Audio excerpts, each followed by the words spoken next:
when I was a kid. Guys like me were brought up to follow codes. Hey, jerk off. What'd you say? What? First, let me say congratulations on the film. And Alessandro, I'll start with you because your character really sort of, in this film, I would say, takes the Tony mantle a bit. So talk about when you first found out from David that you were going to be taking on this role and sort of continuing this really, I would say, epic series that so many people loved. Was it daunting? Yeah, I mean, I felt... Well, I felt just so happy that at this late stage of my career that I'd been given the chance to, have a big lead role in a movie like this. And I had never really had that opportunity before. So I was, I was just so happy that it had come along and that David was allowed to cast who he wanted and that he wanted me to do it. And I was aware of the legacy of the show and how important Tony and this guy's dad had been for so many people. And so, yeah, there was a feeling like those were big shoes to fill. But on the other hand, David was so clever to have designed this new story around a character that never really existed in the show, except in a kind of mythological way, that it really gave me a sense of freedom that I could invent a character from scratch and that it was such a different kind of character, such a different kind of focal point to the story than Tony Soprano had been in the series. So, it was both things at once, the feeling of excitement and the pressure, and also, just a feeling that I had a kind of blank sheet of paper that I could write on and come up with, in my imagination of a complete person. That's awesome. Michael, again, with your character playing a younger version of your father, that just adds an entirely dynamic. So I would imagine those first conversations with David and also with Alan, like, how did that go? Because it's just, I can only imagine what it was like, both exciting, but also emotional. Yeah. It was all the emotions, kind of like you just said. I had auditioned over a period of sort of like 2-3 months. So I didn't have like a moment of like, you got the job, do you want to do it? It was kind of like a slow burn of like auditioning and getting closer to the character and not really even being sure if I wanted to do it, but just wanting to do the best job auditioning. So by the time I had gotten to 3 months, David's writing is just so good. It was all on the page. So I sort of understood this is going to be a different Tony. This is something I can add to this character that maybe hasn't been completely explored in this way. His sensitivity and nerdiness and sort of it surprised me when I read the version of this Tony. And I think when you read something and you're surprised, that's really exciting. So I was really excited to do it and nervous, but I think that the beginning conversations were nothing but great because David's writing. We all understood this character, what his sort of emotional arc was, what his relationship was, because it's so clear on the page, I love that. And Leslie, your character, first of all, I loved what you were able to do with this character. It's really incredible because in the history of gangster movies, let's be honest, Black folks really don't get the best the best way of it. But I felt Harold and so sort of showing a depth to that character is really interesting. And I just wondered what your conversations were with David or with Alan about honoring that point in time, but also, being true to the complexity within the character. Yeah. Like Michael just said, when you work on a David Chase project, you're in the hands of a real auteur, I mean, he really gives you so much on the page to pull from. And then I just tried to, I thought about my grandfather a lot, who migrated like so many, like 6 million Black people from the South to the North between 1910 and 1970. And my grandfather, of course, got to New York City and like so many worked in a factory. He worked in a factory for a few decades, retired from that factory. Harold takes a different path once he gets to the North, but the impetus was the same. So I understood that, I understood that part of Harold because I knew my granddad for so long. So when I look on screen, that's kind of what I see, an homage to the reality of an experience that I was so close to as a kid. I love that. And also, this is a bit of a fun one because I only have a couple minutes left, but everybody gets like a fun mob name for these movies, like, Big Pussy and Paulie. And so, yeah, I'm going to ask y'all, what would your mob name be if you could have one, either based on yourself? And Michael, because I'm going to hope that you've thought about it longer, I'm going to start with you. Oh, God, a mob name? I would say that I was like Gossip something, like that's good. Jack in the Mouth. Something. Yeah, that's pretty good. That's me. Y'all got one. Come on. Chris Jackson gave me one. Before I left Hamilton. He used to call me Silky.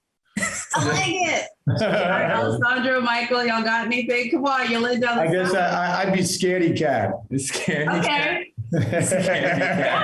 Hey, listen, like the Fright or whatever, Alessandro the Frightened. Right. I know, but I feel like, that's a good one too, because like the opposite would be true. Scaredy Cat, but he's like the most dangerous of the crew. Yeah. All right, we're gonna call you Michael on the quiet, like I know, the quiet. Michael. All right. I have a friend who everyone calls him Hollywood Smooth, which I think is so funny. Yeah. Samson. They call Samson Hollywood Smooth, so I'll steal his. What do you want, Richard? I'll be honest with you. I want money. I want to do a good deed. Liotta, I'll start with you. You've been in one of the most iconic, if not the most iconic mob movies ever. So I just have to ask. Again, I missed it. Oh, I was saying you've been in one of, if not. I got it. Okay. Mob movies ever. So what did Alan and David have to tell you to be like, okay, one more? Because that's like you reached Everest. You don't need to go back. Well, it's not a matter of needing to go back, or it's fun to play pretend. And it's really fun to play pretend that with people who are very passionate about doing it. And David Chase is as intense as it gets about wanting to put the story that he wants in front of people. That's so great.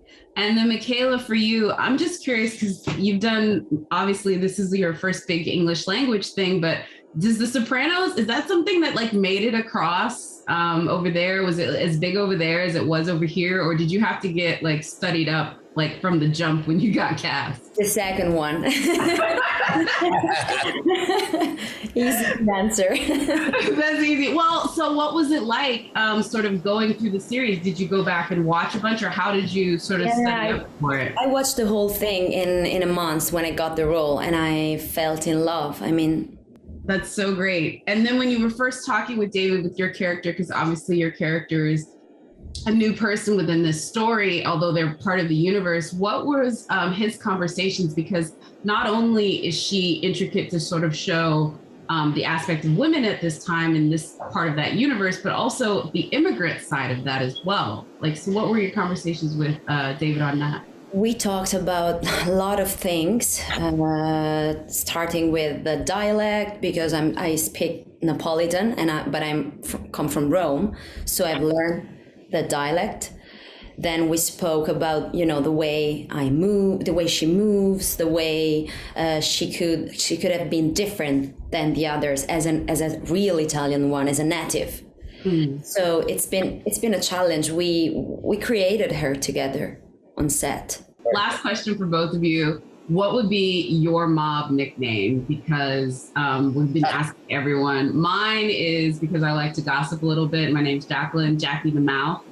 But Jackie the Mouth? Jackie the Mouth, yeah, because I'm a little bit of a gossip with my friends. It's not really a good one. Because you don't get to pick your name. So it's going to be what people think of you. So that's it. What about you, Ray, real quick, and you, Michaela, and then I got to get I don't know. I just hope nice. Ray the Nice? I'm with that. Michaela, what about you? I could be the lady.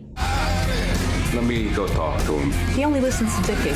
Both of you had like such a daunting past because you had the characters that were in the series the whole time and you had to like still honor that, but then bring your own character to it. So Billy, I'll start with you. What was it like sort of bringing this other side of Polly out there? And then like, how much did you rely on the series to sort of tell you how you wanted to do it? Oh, it all relied on the series, to tell you the truth. Those were the foundation building blocks of the character. I had the opportunity, again, awesome opportunity to play Polly Walnuts. It was just hours of sitting and digesting everything that Tony did with the character and just kind of playing in that world in the mental headspace, watching mannerisms through the guy, the cadence of the way he talks, the way he moves, you know.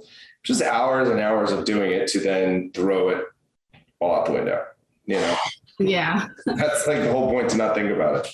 That's good. And then Corey, with yours too, this is Junior, but I would even say like this is a different side of him. We sort of see why he becomes the crotchety old man that we see at the beginning of the series. And so did you have a little bit more, I would say, latitude to play with that, to sort of see his shifts throughout the course of this film? Yeah.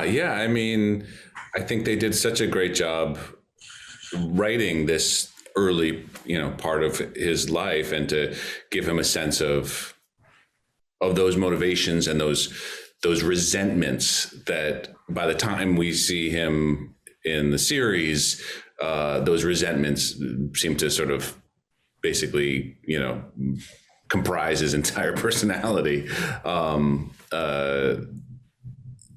It was very, I think, smartly done to sort of show these two uncle figures in Tony's life, his real uncle who gets no respect, and then this adoptive uncle who's the cool guy. And Corey, you're so good in the movie. You're so talented. You are.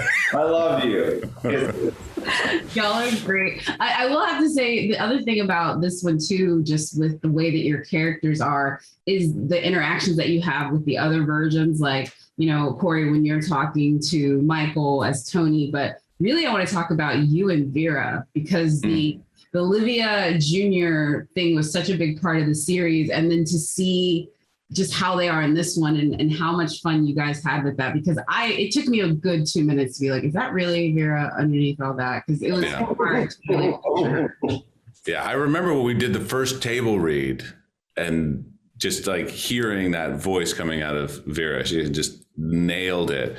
It was really, really incredible. Yeah, I mean, those two characters are so tricky. It is such a, I think that's why the series was so compelling and good, was these characters it's such a dysfunctional family. They're literally trying to kill each other.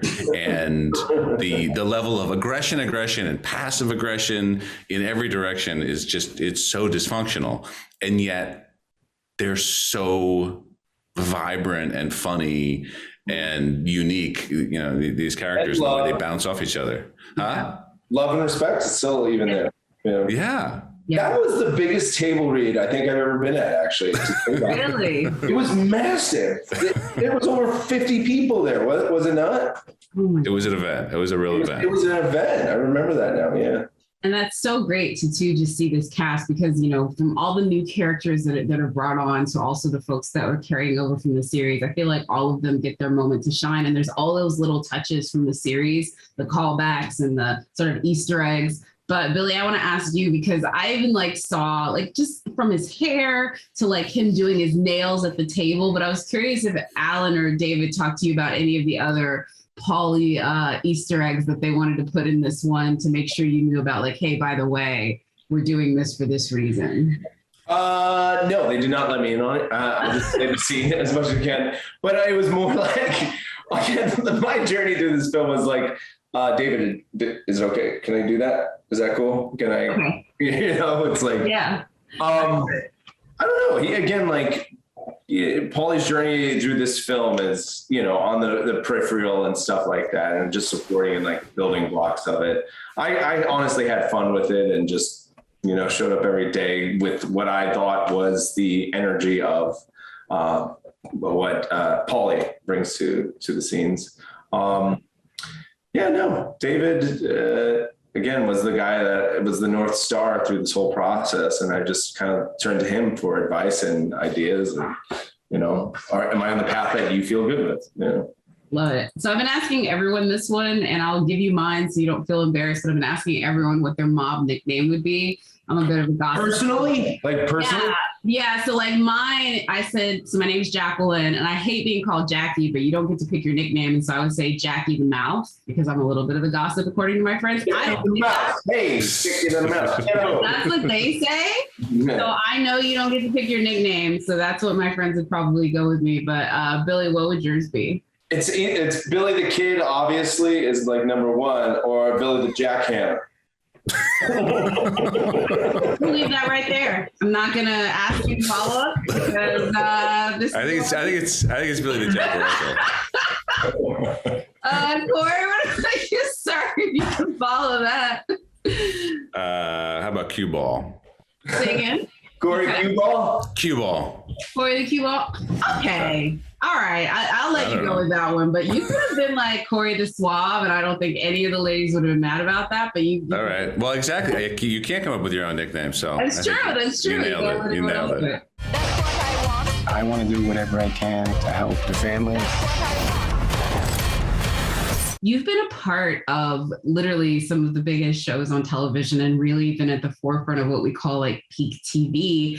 But what is it about The Sopranos? Because I feel like this show is just different, even from like The West Wing, you did Deadwood, Game of Thrones, obviously. But this show in particular, I find it was like the #1 show when the pandemic hit. Everybody was watching it again. Yeah, wasn't that funny? I mean, that was, we heard about that people were going back to it when they had time. I don't know, my TV career was funny because I came out of film school, you know, not interested in TV, looking down on TV and thinking, you know, I want to be a movie maker like my heroes. And I didn't know that I was going to sort of stumble backwards into a kind of golden age of TV because doing Sopranos and then Mad Men and some of the other ones were wonderful experiences to have, mostly because I was saying no to all the stuff I thought was boring. And so the things that were really exciting, like when they sent me the pilot for The Sopranos, and I thought, wow, what is this? It feels more cinematic than, you know, the most movies I'm seeing, and it expects you to be a little bit more intelligent when you're watching it, but it pays you off in sort of genre ways too. So I was surprised, I think, to see that it hasn't aged for people, that there's a younger generation that's here seeing it for the first time, and I think it comes down to David's voice and finding, you know, using the gangster story to ask all the big questions, and because he's David Chase, not giving you any answers. So that famously the series ended with a kind of cliffhanger for some people. The Russian guy that wandered off into the woods, he never came back. I mean, it's very much a David Chase approach to sort of make you, engage you, make you lean forward, ask the big questions, and then not finish it for you, not wrap it up. And I think that's one reason why there's an ongoing fascination with the show. I love that. Also, I guess you mentioned it, but David approaching you to do this, because first of all, just the idea that they wanted to do a movie is kind of interesting, especially the time frame they wanted to do it on. How did he approach you, and what were those first conversations like? It was all very Succinct, because I hadn't heard he was doing anything until he called and said there was a script and did I want to read it? Yeah, obviously. And when I heard it was a prequel, that made perfect sense, because I can't imagine there ever being a sequel to the show, because David would have to explain what happened in Holstein's diner, and he doesn't want to explain that. And so reading it, realizing it was going to be the same tone, it just became clear that this was a great chance. There aren't that many movies being made by studios that are character driven like this, or psychologically curious like this, or as dark as this. And it's because of the love for the show that we were able to, sneak this one in. I also have to say too, like I've watched The Sopranos probably about 6 or 7 times all the way through and revisited episodes. I don't know how many times on my favorite, and even I was having trouble keeping up with all of the little Easter eggs or the big Easter eggs that I don't want to do. So is that like off to the side on like a script note, like, hey, this is a reference to this is a reference to that, or did you just have to trust in that this was part of it? I think I've been on productions where the Easter eggs are very consciously deployed and sort of fan service. I think this one was more. I think David wanted to bring a director in who knew the show and had the show in him sort of already. So that's one reason why it made sense to bring me in. So we didn't have to think, oh, this is that time. This is that episode where it's sort of just part of the same world we're in. So these things sort of float up. And there's a couple of almost catchphrases in the movie that I know fans will, love because we'll sort of be waiting for. But besides some of the more glaring ones like that, no, I think it was just being true to the world and a chance to echo those things, naturally, sort of. And then like even the baby gets in on it. Y'all were like deep on this, man. That was a big deal, yeah. Because I finished that baby storyline on the show as a director, so to begin it was pretty powerful. Yeah.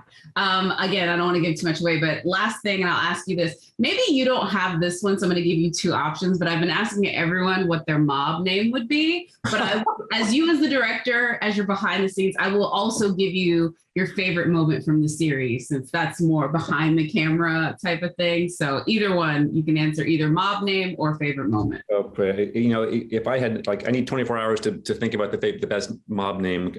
I'll keep changing my mind, and I've never had to. Also, it would have to be pretty. I know one thing it could be. What?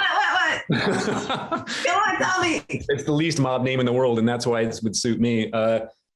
Jim Gandolfini is one of the few people who ever gave me a nickname. And I don't know why he got me that nickname, but he did, and it's the most ridiculous nickname in the world. And I think it's like calling pussy. It happens, and that's who you are. So Jim Gandolfini used to call me Cupcake. So I guess the Cupcake Taylor. I live. I guess that's my mob name. As far as your nephew goes, I'm listening. Stay out of his life.